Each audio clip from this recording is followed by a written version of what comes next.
mean, it's life, right? Yeah. So there were days when I was up and there was days when I was down. But when I was pregnant, I had this thought, maybe this baby is not going to be normal. Helpless, only me, why me? So you're in that state. What was your primary goal when you started that? So I used to look it up, couldn't find any support group For you know, special for families who have children with special needs. So I went back to her. I said, I can't find anything. So she said, if you can't find something, start. And so I started in my living room with 6 families. And that's how SFS grew. And today it's not only in Dubai, in the UAE, it's in Bahrain, in India. Yeah. So the goal was a selfish goal. It was for me. So it was for our family that it was started. It was giving me strength. It was teaching me to love my child unconditionally.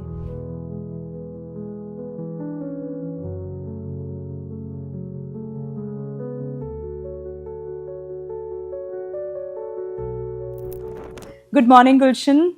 Good morning. Thank you for having me. It's really honor and a pleasure to have you, and your journey truly shows the path of resilience, the path of empathy, and the profound social impact that you are doing.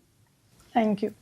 And to start our conversation, what actually motivated you to start SFS group? And it's been a legacy that you have set for last 25 years in UAE. So what inspired you to start this group? So when I moved to Dubai in 1997, I was pregnant with my second daughter. And, you know, when she was born, everything was just perfect. Life was just beautiful. I couldn't have asked for anything more. But when I was pregnant, I had this thought, maybe this baby is not going to be normal.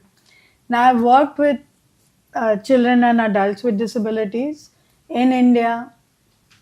And, I just said to God, I love them, but I don't want one to come home to. So give me a normal child and I'll work with people with disabilities for the rest of my life. So when Zara was born, everything was perfect. 6 weeks after, I had a cesarean, but 6 weeks after my cesarean, I was in the school for special needs, volunteering there. And there was a girl who was having seizures. And I used to say, oh, I can't see this. I will leave the class. So I would leave the class and keep asking the teacher, is the seizure over? Can I come in? And 4 months later, after I gave Zara her second dose of the routine vaccine, the DPT, we gave it to her, got her home, put her to bed, everything was fine. And she had a seizure. And that night, we almost lost her. So it was hard to come to terms with the epilepsy. And then when she regressed, to come to terms with, having a child who's not going to be able to speak, not going to be able to walk as much as, and run and do all the normal activities like other kids. So it was really very hard for me to come to terms with it twice.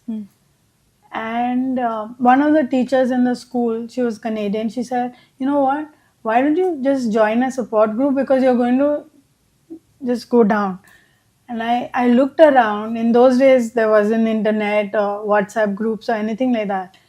So it was just word of mouth. And we had this magazine called Connector. Everything was in that. So I used to look it up. Couldn't find any support group For special needs. for families who have children with special needs. So I went back to her. I said, I can't find anything. So she said, if you can't find something, start. And I said, me? Look at me. I'm not in any condition to start. And she said, no, you start.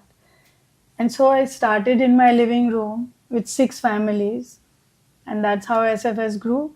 And today it's not only in Dubai, in the UAE, it's in Bahrain, in India. And other countries tried, but they tried and stopped. But Bahrain continues doing it, and in India, in Mumbai. What was your primary goal when you started that? And when you look back 25 years back, from how it has grown from 6 families and today how many members you have and how people are supporting you? So the goal was a selfish goal. It was for me because I needed the support. I was not able to cope. My husband needed, my older daughter needed. So it was for our family that it was started. But then I realized what it was doing to me, it was empowering me. It was giving me strength. It was teaching me to love my child unconditionally. So I said, oh my God, this is what's And happening. accept the reality. Exactly. Everything only happened when I accepted. And luckily for me, I had this wonderful friend of mine. Her name is Sandhya Pereira. She was from Sri Lanka. So she came into my life and she had twin girls with cerebral palsy. Hmm. And she would laugh and say, she would tell me that you're grieving. I said, I'm grieving? So she said, yeah, you're in anger. And I said, okay, when will this stage go? She said, when the next stage comes. So what is the next stage? She said, it depends. For everyone, it's different. So she said, oh, now I'm helpless. Only me. Why me? So you're in that stage. I said, Sanya, when will this all end? She said, when you accept. And I said, what do you want me to accept? She said, just that you're in a difficult situation. Accept And the I situation. felt this weight lifting off my shoulders. They say in the movies and they say in books and everything, but it really happened. And I said, okay, I just need to accept that. And then my life just changed. And this acceptance led to your life more easier and to accept as is condition. I mean, it's life, right? Yeah. So there were days when I was up and there was days when I was down. When Zara has seizures, yesterday she's had 3 seizures back to back. So I was down, Yeah. Today she's better. So I'll be climbing up and with her, So it's It's a it's wave. life. Yes, Yeah. it's a wave. It cannot Yeah, be the straight line. Exactly. right? Then you're dead. So, and I keep telling the families, just go with it. Go with the flow. Some days you will be up. When you're up, it's quite scary because then the only way is coming down. Down. So when you're down, it's not so bad because then you know that you're going to go up. So allow that to happen in your life and just enjoy this rhythm. What was the biggest challenge that you faced when you started Special Family Support Group? Initially, I thought like everybody else that you need funds. But we weren't getting any funds. There was no money coming in. It was not a registered group, so I couldn't do any fundraising or anything. And I said, you know what? You don't need money. You just need someone who will have the time and the energy to make things happen. It's beyond money. It's beyond money. And I said, let's just sit together in a park or go to the beach where it's free and everybody brings one dish only for their families. So you don't have to bring for 50 people. Bring, and then there was only one time when we had like 15 people bringing chana. And someone had got chickpeas which were brown in color, one was red, but that was also fun. And then we would put all the food together and then everyone would just eat. And that is how we started. And then I realized, you don't need money to do something. You can just do it. Now, the group has just grown. It's really huge. And they're coming from different Emirates. Now I make calls and I say, please, can you just pay the bus company? Because the families need to come in from Ajman or in Sharjah. And people are doing that. I just call and say, we are meeting in Zabil Park. And the family will say, I would like to sponsor the food.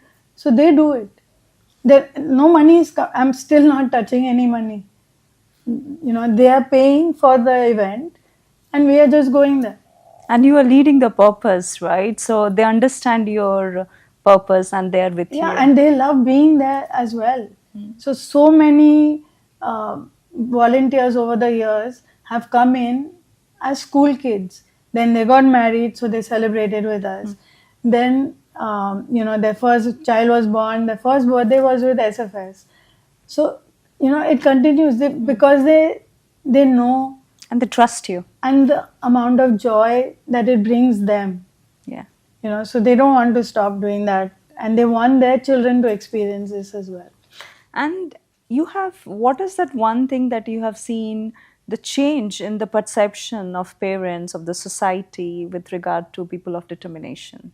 So initially, especially the moms, their backs were like this.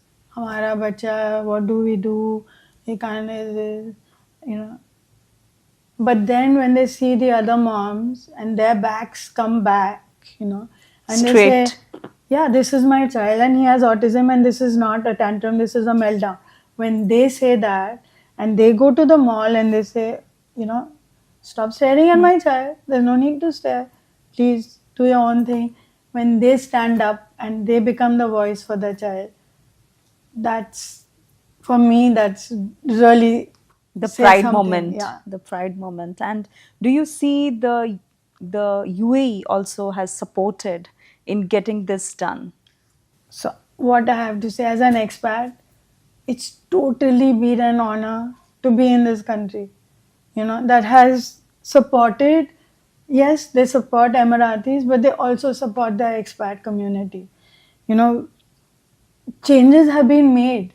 I have called and I've said, Salik, it's too much for us because anyway we're driving our kids to school, then for therapies. It's a lot, and then we're going up and down. So when we requested them, can the special needs community be exempted? They did it. They do listen. One of my students, Sharan, he's in a wheelchair. So I just call him and I tell him, Sharan, there's no wheelchair access in this area. He calls RTA and he gets it done. And it is done. I can, once we send some kids from some school wanted to volunteer with SFS. I said, go and check on Sheikh Zayed Road how many disabled parkings are there. In those days, there was just one near World and near the Crown Plaza. So then we said there's only one. So then they made more. Now it has multiplied. Yeah. So if we say things, it is being heard. So now you have seen the parkings has also multiplied. And Everything, everywhere, people of determination. First of all, I love this name. And when we ask people of determination, what do you all think about this name? They love it as well. It's really about how determined they are. They do make a difference in people's lives. If you get to know people of determination, they'll change your life for the better. And the shift that has happened in the society from sorry to triumph moment, like you have mentored so many people, and what is that life lesson and what is that one pride moment for you that has influenced you as a person too? So I have never looked at them as a person of determination or person with a disability. I look at them as human beings. The same way I talk to you, I talk to them. Yeah. I don't see the difference. And I wish everybody else would also do that. I had done a TEDx talk, which did get recorded. But I called somebody from the audience and I said, can you just draw somebody with a disability? And I was hoping they would draw the chair. Because that's how everyone sees disability. So she came and she drew the chair and, she put somebody. So I said, now my turn, right? I'm an artist. I will show you how to draw a person with a disability. So I drew a smiley face. And I said, why can't we just see them normal as human beings? Yeah, they have a few challenges, but they are no different from us. And honestly, if you get to know them and spend time with them, you'll realize that their lives are beautiful. And we are all striving to be like them, going to this ashram and going to this and doing yoga and doing meditation. But they're there. They have already reached that level. And they have come down to teach us things and we need to learn from them. They have no judgment. They have no greed. They live in the moment. They don't live in the past and the future, and they don't care. They're not even afraid of the future because they're not thinking about that. They live in the moment. In the now. And that's what we all need to learn from them. instead of getting them into Our thing. world, we should go into theirs because their world is beautiful. And that lesson was taught by my student who's deaf because I was trying. I said, no, cochlear implant, digital hearing aid, speak. He was 21 and he said, I can't speak. I said, no, speak, say something. So he said, I said, there, you can speak. Then he said, you need to stop. You need to learn how to sign to me. Not the vice versa. Yeah. And that's true. Once I went into his world, it opened Things up, changed. not only to him, but to every deaf person that I meet now. When I had surgery, I was signing to my daughter and telling her my back is killing me. I couldn't speak. And I said, back. So I said, call the doctor. He said, it's okay, it's just post-surgery. It's fine. But at least I could communicate. Because you learned that sign language. Exactly. And my daughter learned as well. So saying that, like how you use art also to incorporate the life skills into your students, and why do you think art is a medium? So while I was teaching them life skills through the medium of art, they were teaching me what life is all about. It's true. So it's like life is a blank canvas, right? If I tell you, go and draw something on the canvas, a big canvas, you'll say, I don't know what to do. What to do? So it's like life. I don't know what to do. So what do? You make a plan. You write it down. How are you going to start? And there is no right and wrong in art and in life. Everything, if you made mistakes, you learn from it. That's why you're making that mistake. Ask yourself, what did I learn from this? And if you get that answer, khalas, then move on. Even people who come into your life, they come to teach you things. The ones who've really mistreated you and you say, my God, my frenemy, they were the best teachers for you.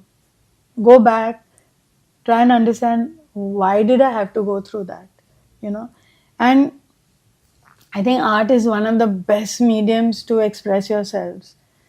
So I used to learn myself first because I didn't know so much about these artists. And I would put it in front of my students. I had 27 students. I was the art teacher at Mawahib. And I would say, so which artists do you all connect to? And they always chose an artist like Baski Art. Now he was on drugs, he was on the streets, he was not trained. He was doing graffiti on the wall. Andy Warhol found him and he said, oh my God, this guy is amazing. And he became huge. But he died at the age of 27. But he's left a mark and they loved him. The students said, oh, he's a bit like us. We are on drugs as well, but different kind of drugs. And we haven't got a formal background in art. And, and we are becoming famous. So they could connect with him. And it didn't matter to them. They were not painting for me. They were not painting for a grade. They're not painting to sell. They're painting for themselves. So and they paint without an ego. And they bring that painting to what they are going through, their life. Yeah. And it's amazing how they share. And every detail they'll tell you why they put this color. And as a trained artist, I was taught this color goes with this you can't do with this. But they don't have that. And I never wanted to enforce it into them. I said, these are colors, just let's see what you can do.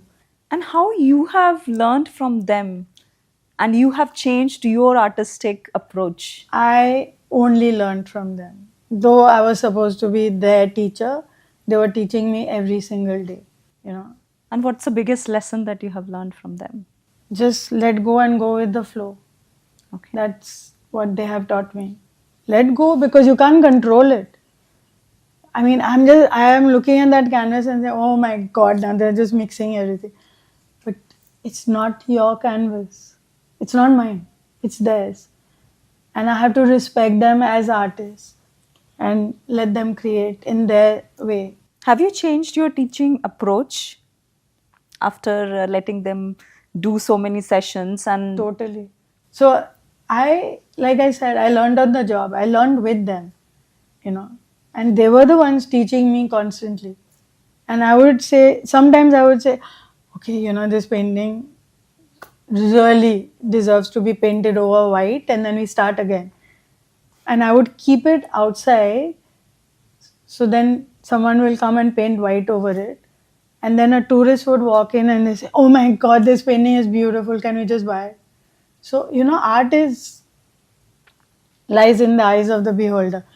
You cannot decide which is good, and how proud you feel when you see your students getting global accolades and like Abdullah Lutfi and many other students of yours when going globally and getting accolades? How proud you feel as a mentor?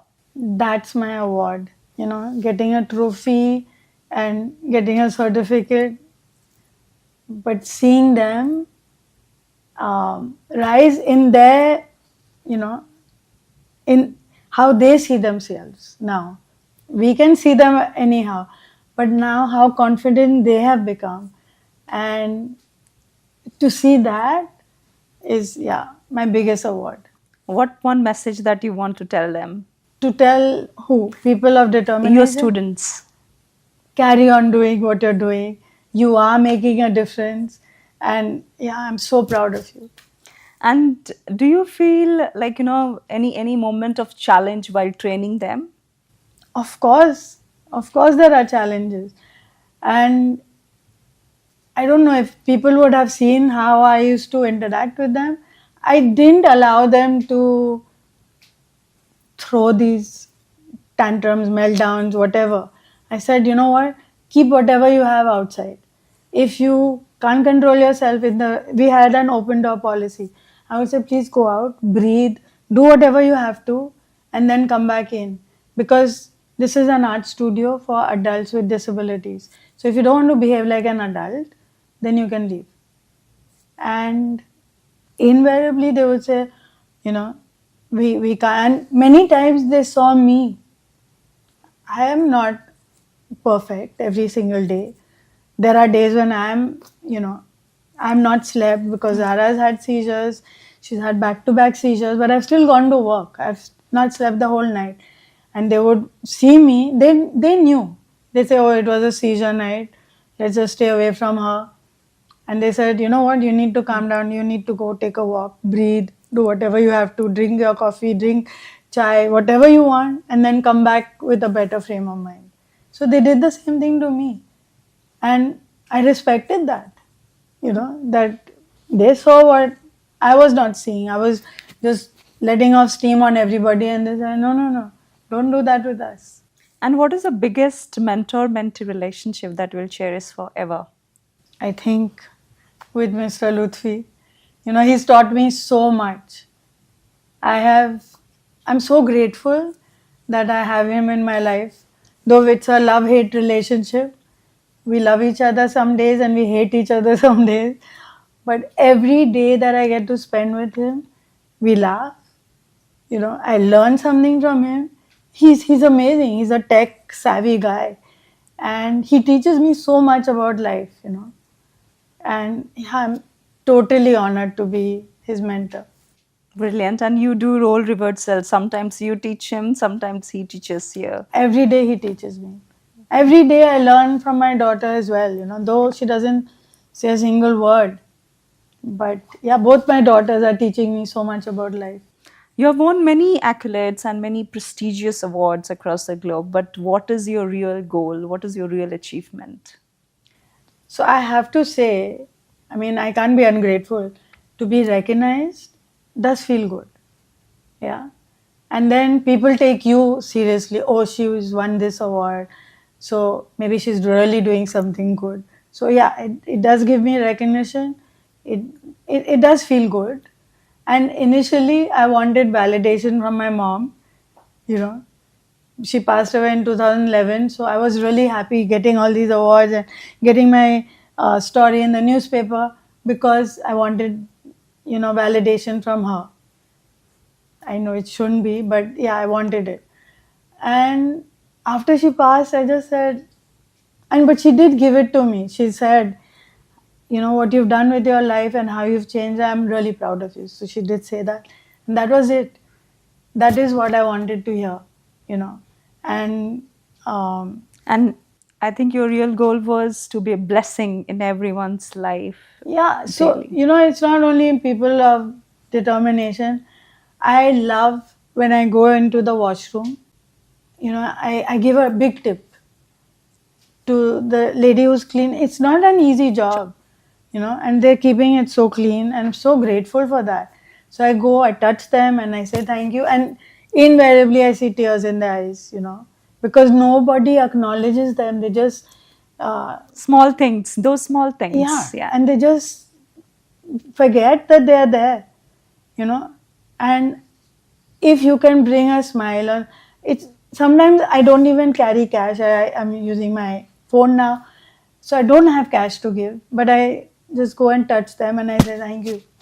I really mean that thank you, and that is what they want.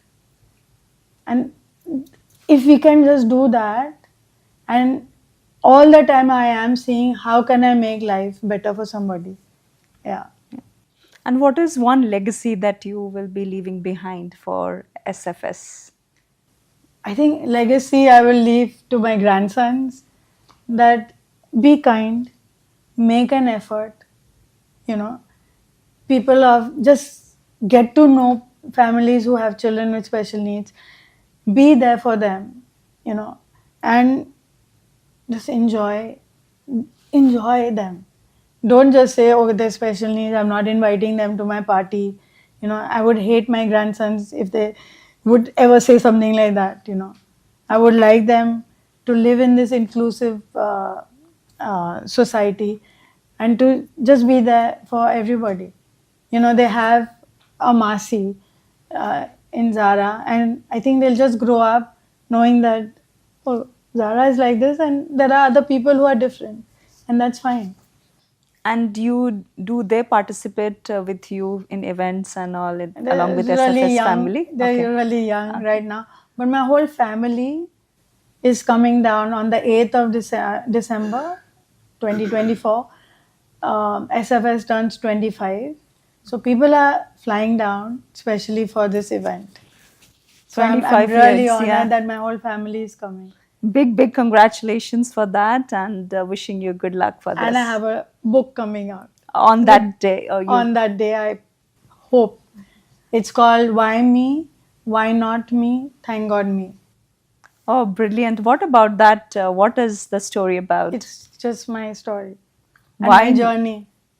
Like, why me? The stages. Why Yeah. me? As Why you not said. me? I used to keep saying, why me, why me, why me? And then one day it dawned on me, but why not you? And then it was, thank God me. Thank So it's God. written by my nephew, Kurush Kodaiji. He's written it. And it hopefully will be out on the 8th of December. A big congratulations, and we were waiting for the launch. And what motivated you to start your own podcast called POD Cast? So POD is people of determination, and because I've spent so many years with them, I realize people don't know them. Psychologists will say, oh, autism, this is what autism is, this is what Down syndrome is. But do you really ask them what they want, what their future goals are? When their parents are no more, who they're going to live with? Do people ask them these questions, or they just take it for granted? So I wanted to sit across them and talk to them about their lives, about their goals. And honestly, there are no questions planned. The podcasts are not edited. It's raw files that I put up on YouTube and on Spotify. I want people to really get to know them, And now nobody is talking to siblings either. No one talks to the dads. Moms, yeah, lot of moms are easy because they like to share their emotional journeys, but the dads are like, Away. I have to be strong, but you don't. So, getting all the dads, getting the siblings in, is really good. And do you think it is amplifying the voices of special needs?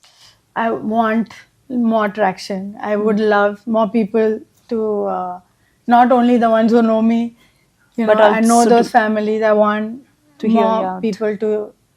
So hopefully it will be on a bigger platform, and then let's see.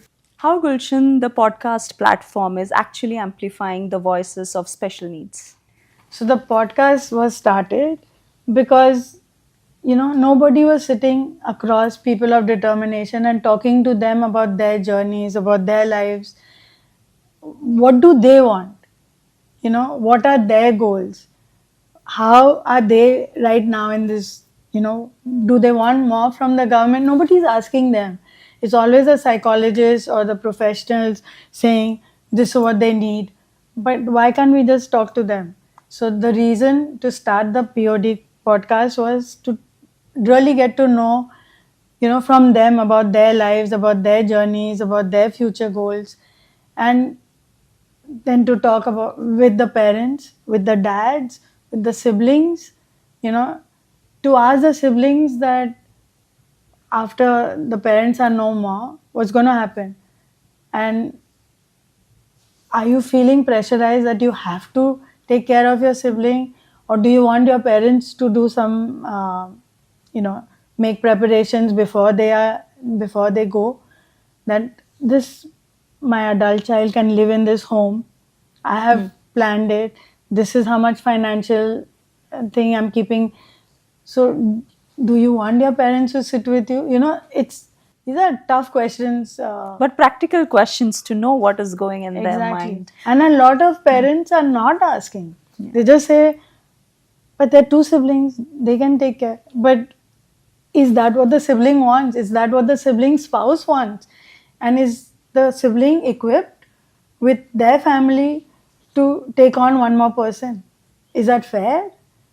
Or I believe that you have brought this child into this world, so it's your responsibility to make sure that there is sufficient funds, a home where your adult child will be taken care of and will be comfortable. So these are the unanswered questions and never asked questions, rather, but you bring them to your platform. Brilliant. And thank you so much. It was pleasure to have you and listen to your stories, and it's so inspiring. And the social impact that you are creating through SFS is really commendable. Thank It's you. really honor. So please come, 8th of December. I'd love to have Definitely, you. definitely will be there. Thank Thank you so much.